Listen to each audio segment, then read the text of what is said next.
Hello, here's another AQA A-level physics problem, this one from the thermal physics topic. If you want to answer the question yourself, pause the video now. If you've got the answer C, well done. Okay, so which statement is true about an experiment where Brownian motion is demonstrated using smoke particles in air? So let's have a real quick talk about what Brownian motion is.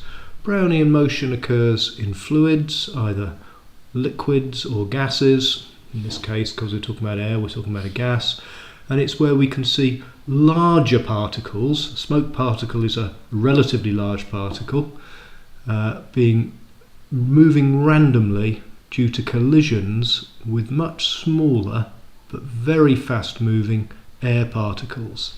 So air particles will collide with the smoke particle that can be seen through a microscope, and that will make the smoke particle move.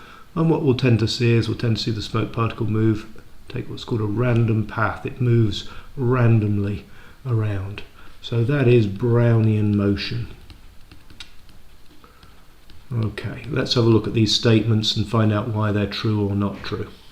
The experiment makes it possible to see the motion of air particles. That one's actually quite a tempting one to tick as correct, but it's not correct because we can't see the motion of the air particles. What we can do is we can infer the motion of the air particles from the motion of the smoke particle we can see. So that's not strictly true.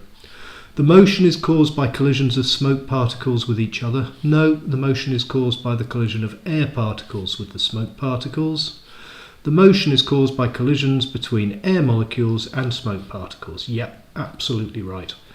The motion occurs because air is a mixture of gases and the molecules have different masses. No, that's not the reason at all. It would happen if you had pure oxygen, smoke particles in pure oxygen or pure nitrogen. The same thing would happen. Okay, so the answer is C. If you found that useful, hit the subscribe button, share and like, and watch more in the series. Thank you for watching.